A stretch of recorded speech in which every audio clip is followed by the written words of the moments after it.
So we did our project over anti-Semitism and the effects that it has in education.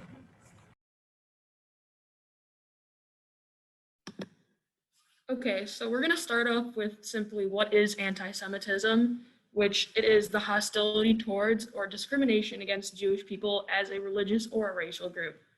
The term was originally coined in 1879 by the German agitator Wilhelm Marr to designate the anti-Jewish campaigns underway in Central Europe at that time.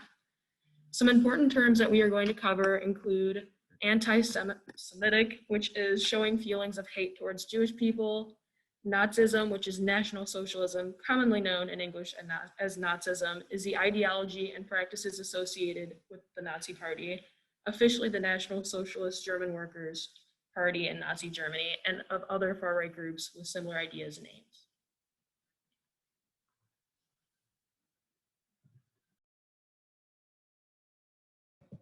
All right, to really be able to understand the grasp of anti-Semitism, it's important to see where it came from in its history.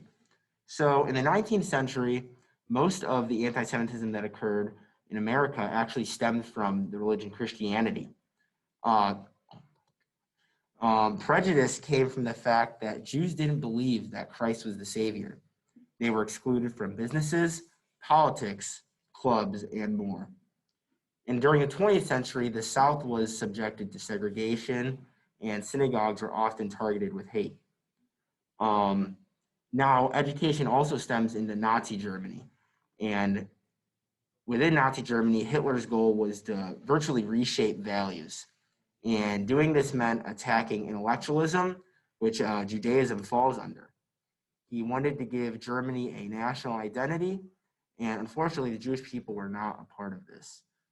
And another example of this is Hitler Youth, which indoctrinated kids in Nazi ideology, and that included racism and hate towards the Jewish people. Okay, so now taking into context the history that Cameron just broke down for us, we are going to look at modern day examples of anti-Semitism, specifically within the education system. So when I was looking at these, I broke them down into who, what, when, where, and why, because it's how news stories are written to directly and clearly deliver information to the public. So this story focuses on a school district in Marin County, California, where a group of teachers were focused on creating anti-hate coursework with a specific focus on anti-Semitism in their ethnic studies programs within the next year. Clearly, this happened very recently, November 4th of 2020, so just last year, towards the end of the year, in fact. And the why for what made them want to do this in the first place was that they want a robust and accurate K through 12 curriculum that reflects California's diverse population, especially communities of color and other marginalized communities too often overlooked in academic coursework. Uh, my personal opinion on these specific courses, I think it's a great idea because one thing that's often overlooked is the fact that anti Semitism itself is a very brushed over topic, even though it happens so much throughout our society, especially in modern day. I feel like a lot of people believe that anti Semitism stopped after World War II, and that's just not the case.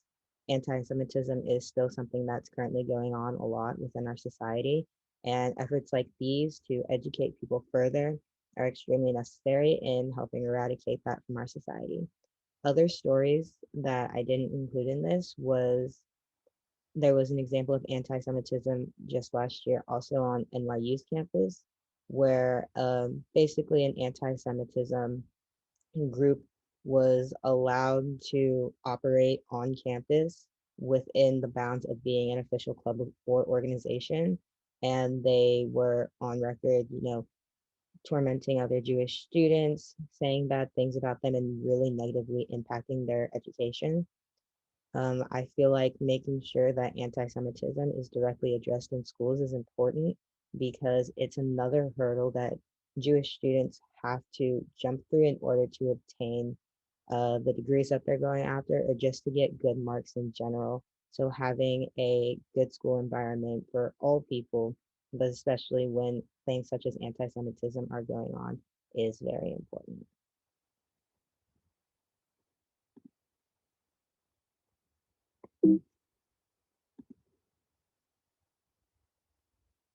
some ideas towards a resolution or conclusion to these issues in education is one, working towards recognizing other people for their talents and rather than making excuses as to why they have them or uh, discriminating against them based off of their differences. And so recognizing people for their talents and for positive things is one way to make the step in the right direction.